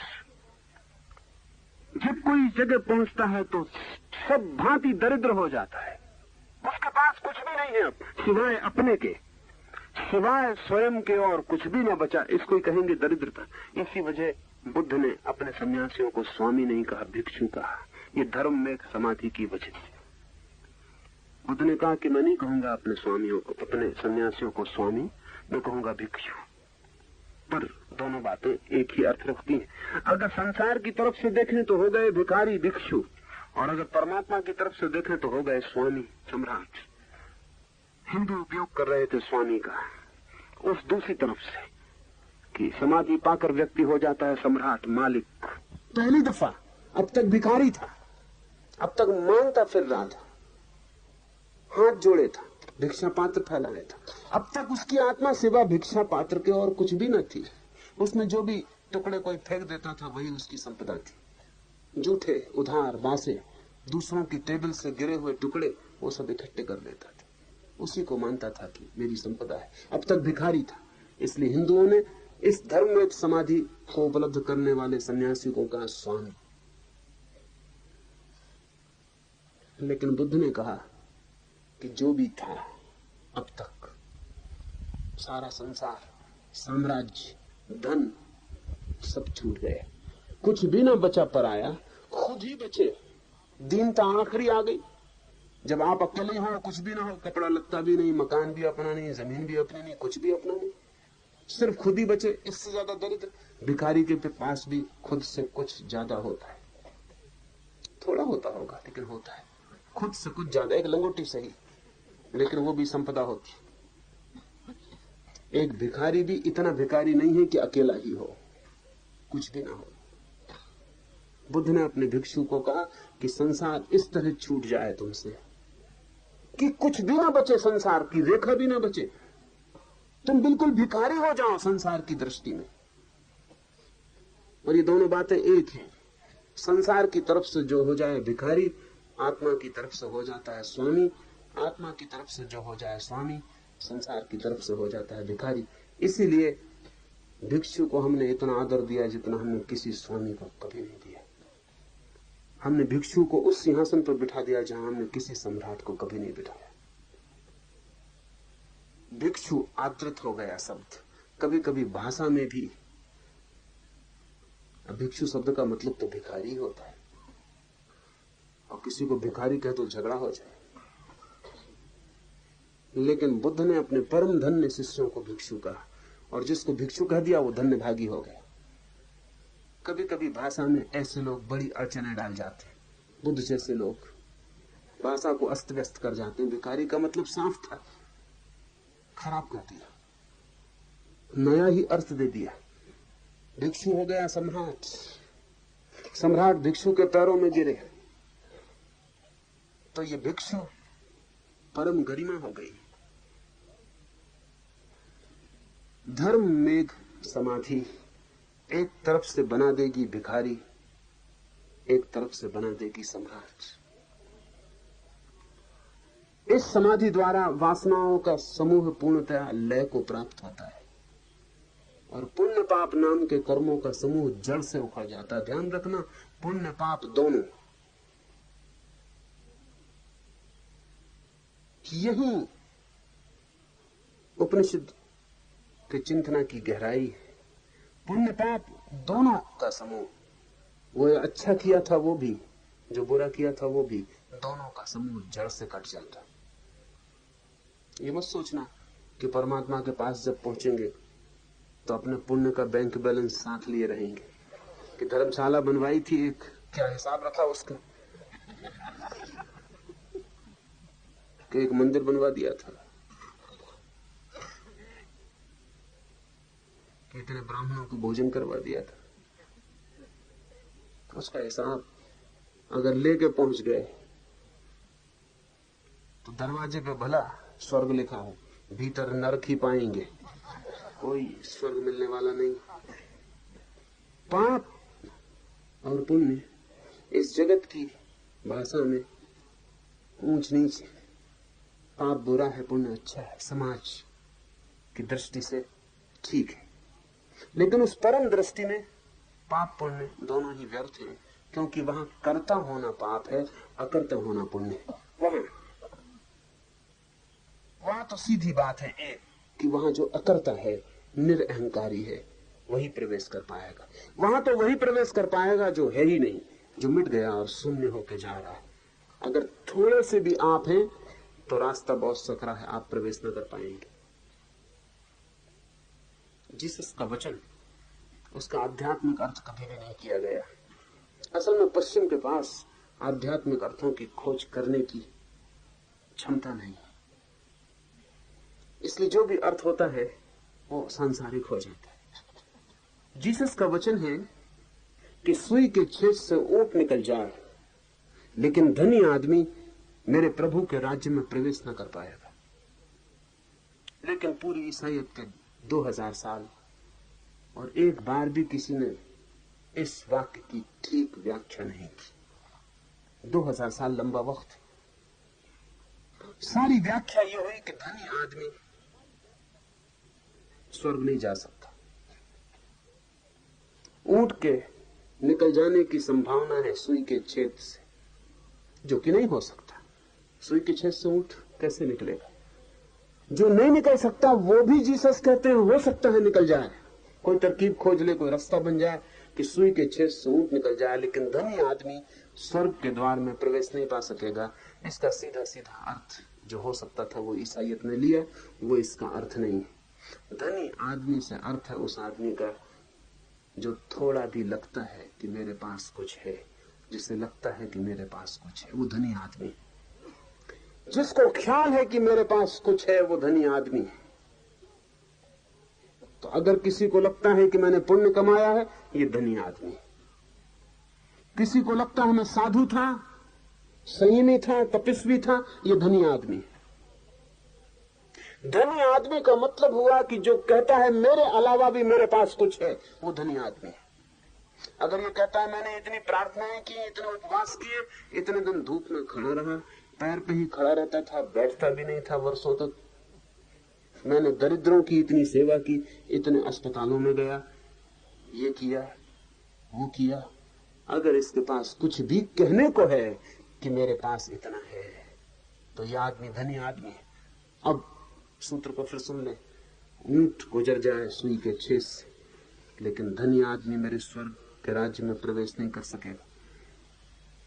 निर्धन कौन है? ईश्वर के सामने खड़ा होकर जिसके पास कहने को कुछ भी नहीं कि मेरे पास कुछ है, कि मेरे पास ध्यान है, कि मेरे पास पुण्य है, कि मेरे पास धर्म है, जो ईश्वर के सामने खड़ा हो जाता है शून्यवत और कहता है मेरे पास कुछ भी नहीं, अकेला मैं हूं, ये जो कुछ भी हूं, जो तुमने ही मुझे दिया है वही मैं हूं, उसके अतिरिक्त मेरी कोई भी कमाई नहीं, मेरा होना ही मेरा सब कुछ है, मेरे पास कर्म का कोई भी लेखा जोखा नहीं। ऐसा शून्यवत जो उस द्वार पर खड़ा होता है वो है दरिद्र आदमी, वो है बुद्ध का भिक्षु, जीसस का दरिद्र आदमी, वही प्रवेश कर पाता है। तो दरिद्रता का ठीक अर्थ हुआ कि जो बिल्कुल शून्य, जो शून्य है वही प्रवेश कर पाता है। और इसीलिए ऊंट की बात कही, सुई का छेद बहुत छोटा है, इससे ऊंट के निकलने का कोई उपाय नहीं। मोक्ष का द्वार सुई के छेद से भी बहुत छोटा है, उसमें से सिर्फ शून्य ही निकल सकता है। अगर जरा सा भी पदार्थ आपके पास है, जरा सा भी मैं अटक जाएगा। ऊंट लेके जा रहे हैं आप सुई के छेद में से निकलने, ऊंट छोड़ दें, लेकिन सवारियां छोड़नी बड़ी मुश्किल होती, क्योंकि सवारियों पे हम ऊंचे मालूम पड़ते हैं। ऊंट इसीलिए जीसस को ख्याल में आ गया होगा, जो भी अहंकार पर बैठे ऊंट पे बैठे और जानते हैं कि ऊंट की सवारी कैसी दुखद है। ऊंट की सवारी है अहंकार की सवारी, काफी दच के खाने पड़ते, ऊंचा नीचा होता रहता पूरे वक्त, लेकिन फिर भी ऊंचे तो मालूम पड़ते। ऊंट से नीचे उतरना पड़े।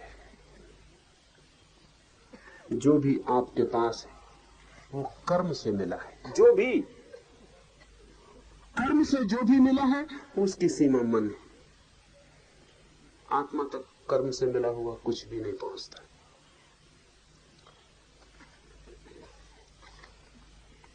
समस्त समूह वासना का हो जाता है नष्ट, पुण्य पाप नाम के कर्म जड़ से उखड़ जाते हैं, तब यह तत्वमसी वाक्य परोक्ष ज्ञान रूप में प्रकाशित होता है। तब पहली दफा अनुभव होता है कि क्या है ये ऋषि वचन तत्वमसी, वह तू ही है, दैट आर्ट दाउ। ये क्या है? इसका पहली दफा परोक्ष अनुभव होता है। परोक्ष अभी भी ये साफ साफ दिखाई नहीं पड़ता, अभी भी लगता है, स्पर्श होता है, अनुमान होता है, अभी भी सीधा साक्षात्कार नहीं होता। ये धर्म में की जब वर्षा हो जाती है ऊपर, जब चित्त बिल्कुल शून्य हो जाता है और दरिद्रता परम हो जाती है, हर आदमी भीतर एक शून्य हो जाता है, तब पहली दफा इस तत्वमसी महावाक्य का कि तू ब्रह्म ही है परोक्ष अनुभव होता है। गजब के लोग हैं उपनिषद के ऋषि। अभी वो कहते हैं अभी भी सीधा साक्षात्कार नहीं होता, अभी भी ऐसा होता है कि जैसे हम आंख बंद किए बैठे हों और किसी के पैरों की ध्वनि सुनाई पड़े और हमें लगे कि कोई आता है। ये परोक्ष दिखाई ना पड़ता हो, अंधेरा हो और किसी के गीत की कड़ी गूंज जाए और हमें लगे कोई गाता है, दिखाई ना पड़े, तो परोक्ष। परोक्ष का मतलब है अभी ठीक आमना सामना नहीं हुआ, अभी पास ही कहीं प्रतीति हो रही है। धर्म मेघ की वर्षा के बाद जो पहली घटना होती है वह तत्वमसी वाक्य की परोक्ष प्रतीति कि ठीक कहा है ऋषियों ने, कि ठीक कहा है उपनिषद ने, कि वो जो वचन सुना था, वो जो श्रवण में सुना था, मनन में सोचा था, निधिध्यासन में साधा था, समाधि में एकता पाई थी, अब धर्म में की वर्षा पर पता लगता है ठीक ही कहा था, ठीक ही कहा था। ये परोक्ष है, किसी ने कहा था, आज पता चलता है, उसका स्वाद आता है, लगता है ठीक ही कहा था। परोक्ष ज्ञान रूप में प्रकाशित होता है। और फिर जब ये परोक्ष ज्ञान फिर हो जाता है और इसमें किसी तरह की कहीं कोई जरा सी भी लहर नहीं रह जाती विपरीत की, बिल्कुल निसंदिग्ध ठहर जाता है, आस्था बन जाती, तब फिर हाथ में रखे आंवले की तरह अपरोक्ष ज्ञान को उत्पन्न करता है। और जब ये परोक्ष ज्ञान बिल्कुल स्थिर हो जाता है, प्राणों की पूरी शक्ति कहती है, अनुभव करती है कि ठीक कहा था ऋषियों ने, तत्वमसी वह तू ही है। जब इसमें कहीं भी कोई लहर भी इसके विपरीत नहीं रह जाती, जब पूरा पूरा ये असंदिग्ध मालूम होने लगता है, लेकिन परोक्ष, तब जैसे हाथ में कोई फल को रख दे आंवले के, ऐसा ये तत्वमसी वाक्य प्रत्यक्ष हो जाता है, अपरोक्ष हो जाता है। तब फिर ऐसा व्यक्ति ये नहीं कहता कि ऋषियों ने जो कहा ठीक, ऐसा व्यक्ति तब कहता है अब मैं कहता हूं तत्वमसी। परोक्ष ज्ञान में यह आदमी कहता है कि ऋषियों ने कहा है इसलिए मैं कहता हूं कि ठीक है। प्रत्यक्ष ज्ञान में यह आदमी कहेगा मैं कहता हूं ये ठीक है इसलिए ऋषियों ने भी ठीक ही कहा होगा। इस फर्क को ठीक से ख्याल में ले लें। परोक्ष ज्ञान में प्रमाण था वेद, ऋषि, ज्ञान, शास्त्र, उससे ही श्रवण से शुरू की थी यात्रा, गुरु ने कहा था इसलिए ठीक ही कहा होगा, इस आस्था से खोज चली थी। परोक्ष था तब तक जब तक गुरु ने कहा है ठीक ही कहा होगा, और जो गुरु को जानता है वो निश्चित ही स्वीकार कर लेता है कि ठीक ही कहा होगा। बुद्ध के पास कोई रहा हो और बुद्ध कहे तत्वमसी, जिसने बुद्ध को जाना है वो सोच भी नहीं सकता, उसे कुछ भी पता नहीं है कि ये वाक्य ठीक है या नहीं, लेकिन बुद्ध को जानता है, इसलिए बुद्ध जो कहते हैं वो प्रमाण हो जाता है। बुद्ध से कुछ अब प्रमाण निकल सकता है, इसकी कोई बात ही नहीं बनती, इसका कोई ख्याल ही नहीं आता। जो गुरु के पास रहा, गुरु को जाना है, गुरु का वचन उसे प्रमाण, लेकिन गुरु का ही वचन प्रमाण है। ये परोक्ष है, दूसरे के द्वारा आया है। पहली प्रतीति तो यही होगी, जब बुद्ध का साधक पहुंचेगा समाधि में तो हाथ जोड़कर बुद्ध के चरणों में सिर झुकाएगा, कहेगा ठीक कहा था, जो कहा था वो जाना। लेकिन जब ये प्रतीति और गहरी होगी और डूबेगा तो स्थिति बिल्कुल बदल जाएगी। तब वो कहेगा कि मैं जानता हूं कि मैं वही हूं, और अब मैं कहता हूं कि चूंकि मेरा अनुभव कहता है कि ठीक है, इसलिए गुरु ने जो कहा था वो ठीक है। अब प्रमाण बन जाता है व्यक्ति स्वयं, और व्यक्ति बन जाता है स्वयं शास्त्र। ऐसे व्यक्तियों को हमने बुद्ध तीर्थंकर अवतार कहा है, जो व्यक्ति स्वयं प्रमाण है, जो ये नहीं कहते कि ऐसा वेद में लिखा है इसलिए सही, जो कहते हैं ऐसा मैंने जाना इसलिए सही। और अगर वेद भी ऐसा कहते हो तो मेरे जानने के कारण वेद भी सही, और अगर ऐसा न कहते हो तो वेद गलत। अगर ऐसा न कहते हो तो वेद गलत। अब कसौटी अपना ही अनुभव है, अब अपना ही निकष उपलब्ध हो गए। ये सिद्धावस्था है। समाधि जब परोक्ष ज्ञान से अपरोक्ष ज्ञान में प्रवेश करती है तो सिद्धावस्था हो जाती है। ऐसी अवस्था को पाया हुआ व्यक्ति ही अगर लौटे समाधि, निधिध्यासन, मनन, प्रवचन तक, तो हमें खबर मिलती है उस जगत की। इसलिए अगर हमने शास्त्रों को इतना आदर दिया है तो उसका कारण यही है कि वे उन लोगों के वचन हैं जिनके पास रहने वाले लोगों ने उनसे वचन सुने थे और पाया था कि ये जो आदमी कहता है गलत कह ही नहीं सकता। फिर भी ऐसे लोग कहते नहीं कि हम जो कहें मान लो। बुद्ध कहते हैं सोचना, विचारना, मनन करना, निधिध्यासन करना, साधना, और फिर तुम्हें अनुभव में आए तो ही मानना।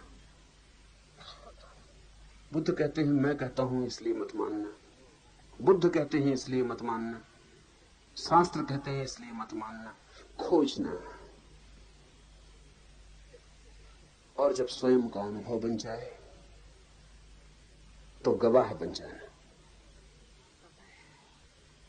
समाधि को उपलब्ध व्यक्ति साक्षी हो जाता है समस्त शास्त्रों का, ज्ञाता नहीं, साक्षी। पंडित ज्ञाता होता है, समाधिस्थ साक्षी होता है। पंडित कहता है कि शास्त्र ठीक कहते हैं क्योंकि तर्क में जचती है बात। समाधिस्थ कहता है शास्त्र ठीक कहते हैं क्योंकि मेरा भी अनुभव यही है।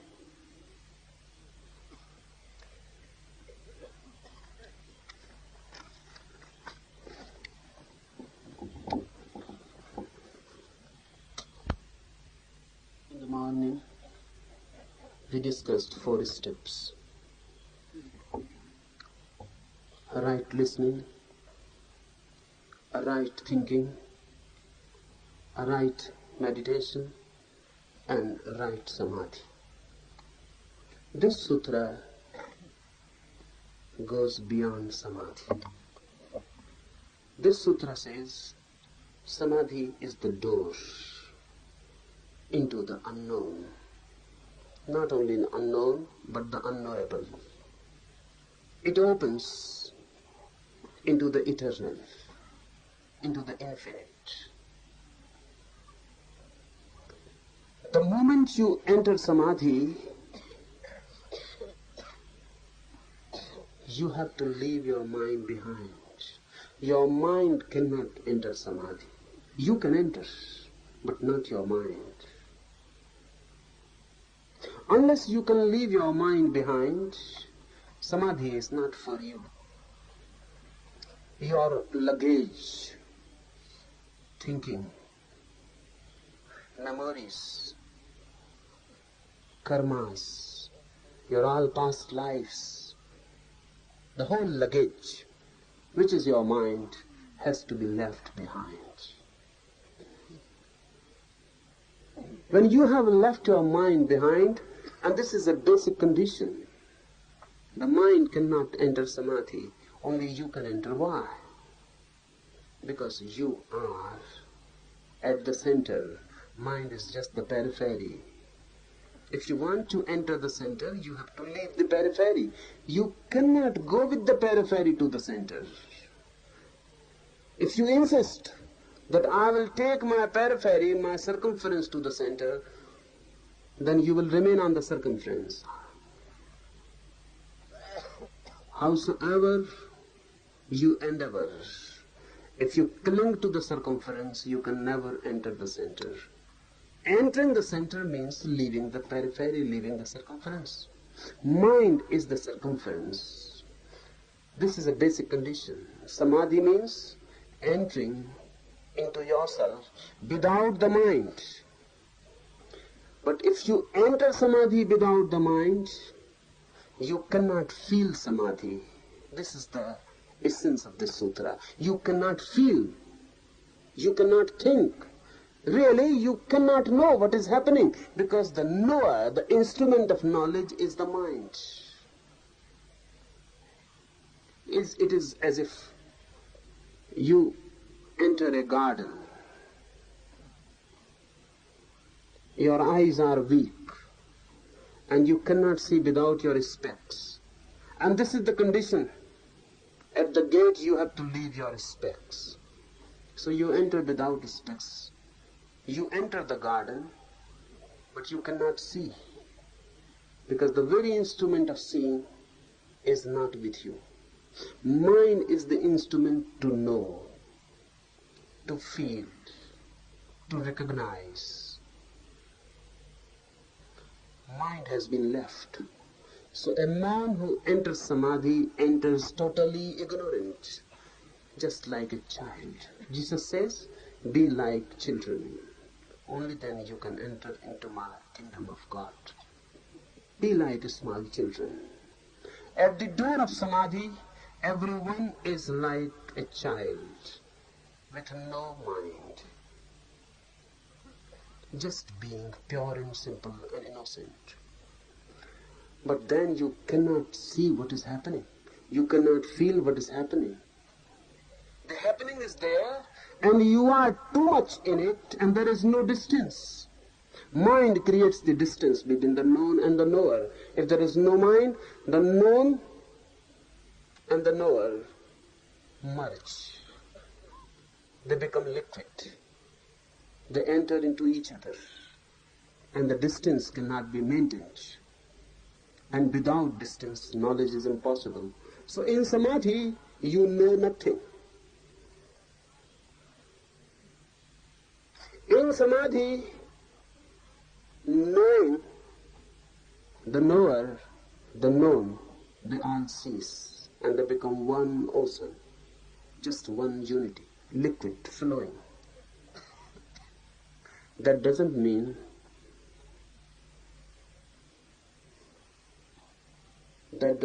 that you are unconscious.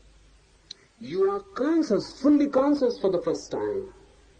But the consciousness is so much. The consciousness is so unlimited. The consciousness is so infinite that it is impossible to make any differentiation. Who is the knower and what is the known? You are immersed in it totally, as if a drop of water has become one with the ocean.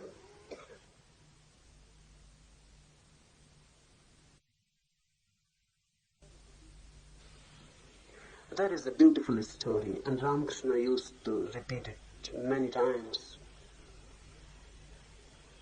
He used to say that there was a great gathering near the ocean once. It's some religious festival, and a great crowd gathered there. Two pandits, two great scholars also came, and they begin to discuss whether the ocean is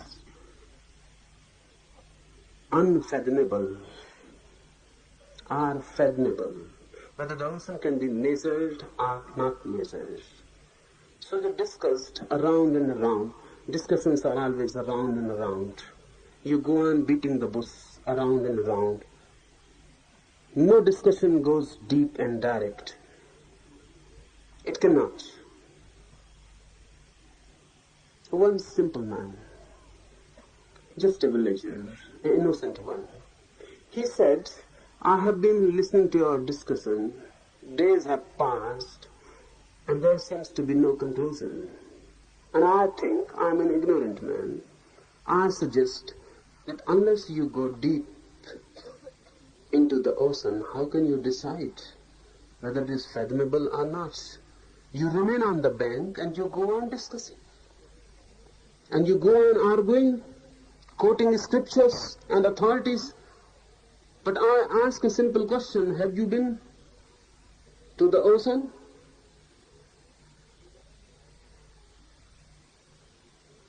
Those two scholars said, don't interfere.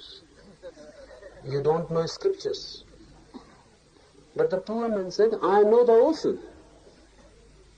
I need not know your scriptures. You are talking about the ocean. What is the need of scriptures to be brought in? I suggest, take a jump. Go to the bottom. And then come back and tell us. So those two scholars jumped into the ocean. But they never came back.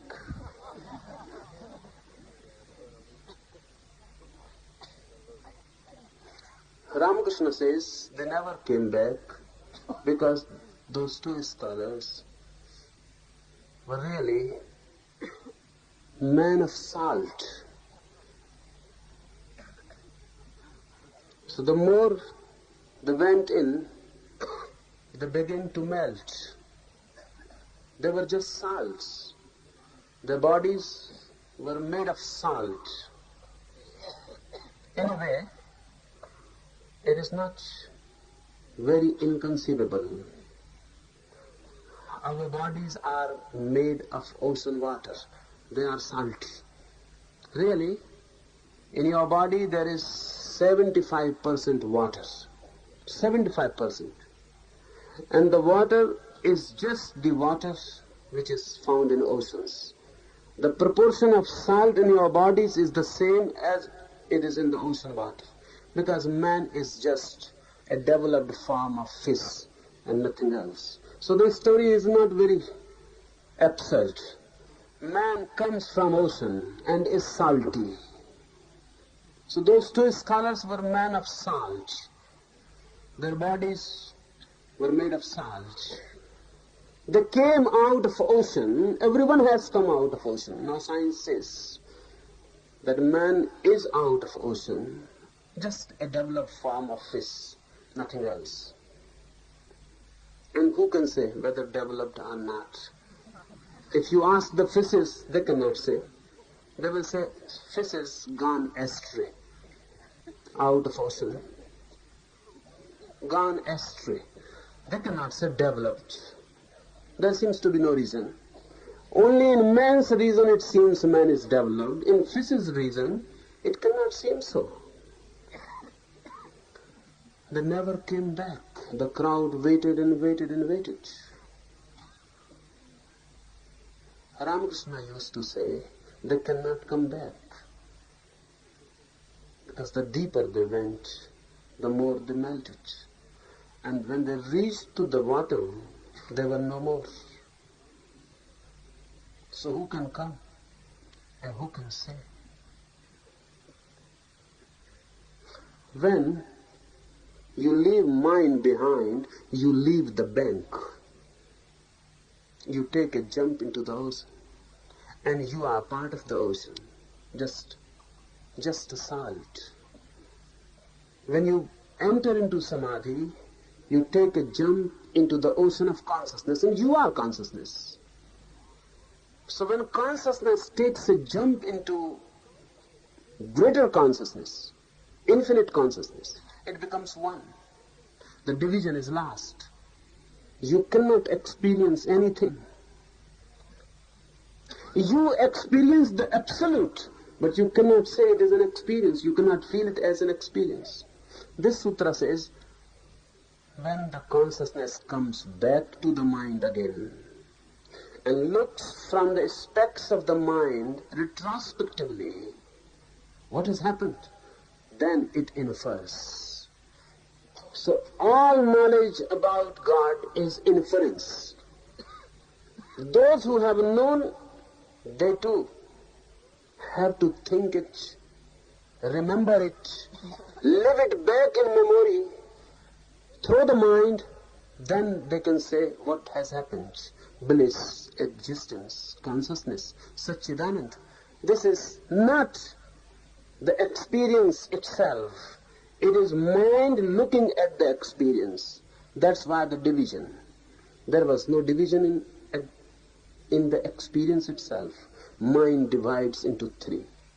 And remember, mind divides everything into three. Three is the basic division of the mind. Anything it divides into three. Look at the world, all the divisions, and you will find basic division is always of three.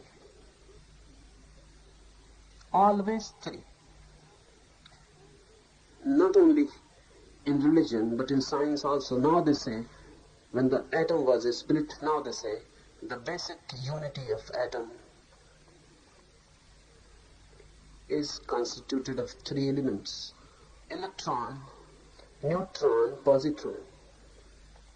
You may call them Brahma, Vishnu, Mahesh, Trimurti, the three figures. Basic division of the mind is three. Looked from the mind retrospectively, mind infers what has happened. Existence has happened, consciousness has happened, bliss has happened. But this is an inference. This sutra says, back from that peak of ecstasy, back to the grounds, you look again. Now you remember. So all the scriptures, all that has been said about the ultimate truth is inference of the mind from memory, remembered.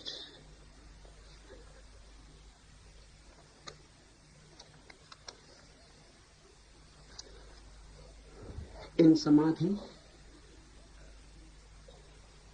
mind is not there. And that's why you become spontaneous. Mind is the instrument which always destroys spontaneity. Mind always brings past into the present, and that destroys spontaneity. This part of the sutra is also to be understood before we enter into meditation. A spontaneous act is never from the mind. A spontaneous act always happens in the present. If it happens through the mind, then the past has come in. I say something to you, you react. The reaction is from the mind. You think about it. You bring your past memories, your knowledge, your experiences, and then you react accordingly. Then this act is not spontaneous. This act is dead. It is not alive. Reaction is dead, never alive. Response is alive and spontaneous. I say something to you and you respond immediately, without bringing the past in, without bringing the mind in. You respond. For example, if you ask something to a Buddha, to an enlightened one, you will get confused. If you ask the same question today and the same tomorrow and day after tomorrow, you are not going to get the same answer. It is impossible for a Buddha. He is not reacting. He is not a parrot. He responds. You ask the question and immediately his consciousness responds it. It is not a reaction of the mind. It is an encounter, direct, immediate. Every moment you go on asking the same question, but the same answer will not be coming. Repetition is through the mind. Spontaneous consciousness is always new and fresh. This sutra says, Samadhi brings you back to your center of spontaneity. That spontaneity is known in the Upanishadic terminology as dharma. Dharma means your natural, spontaneous being.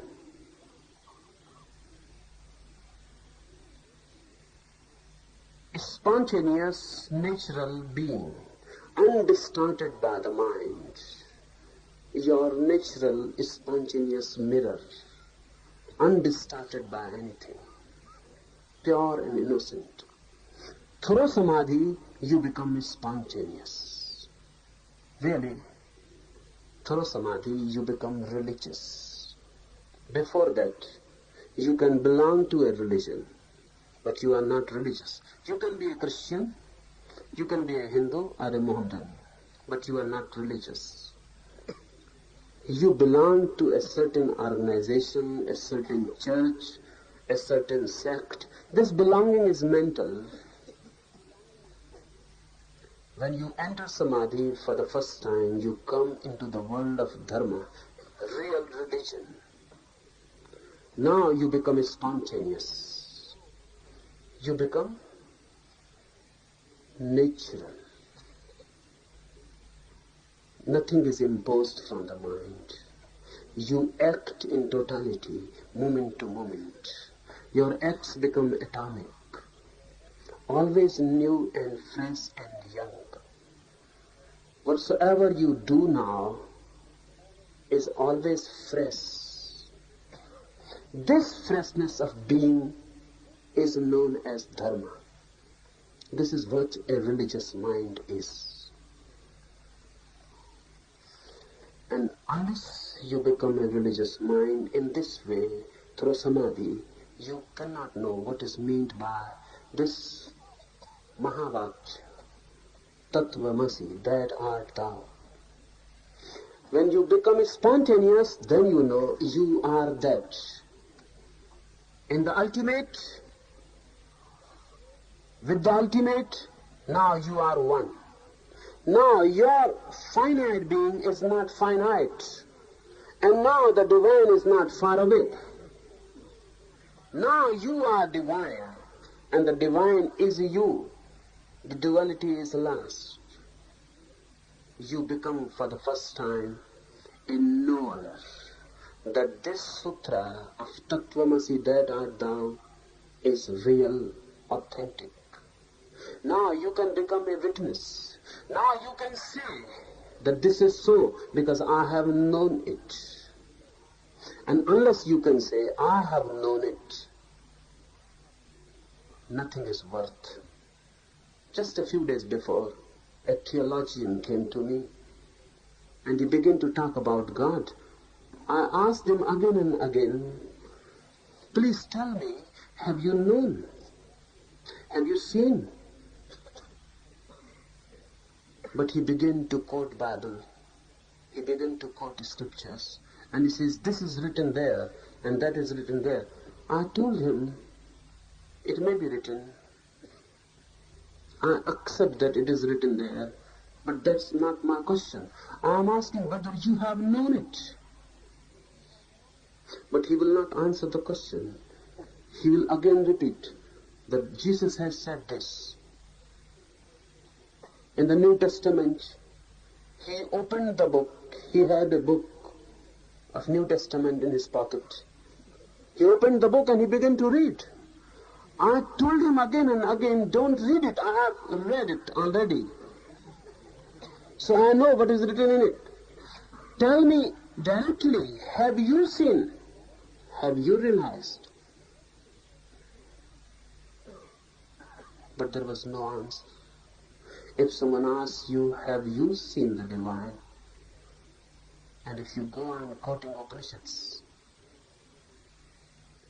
that's stupid. Say yes or no. And you cannot deceive, because there is no question of deceiving anyone. Say to yourself whether you have seen it, known it, realized it. If you have not, then start on a long journey from right listening to right thinking, from right thinking to right meditation, from right meditation to right samadhi. Then only you will be able to know. And unless you know, the whole knowledge of the world is futile. Unless you know.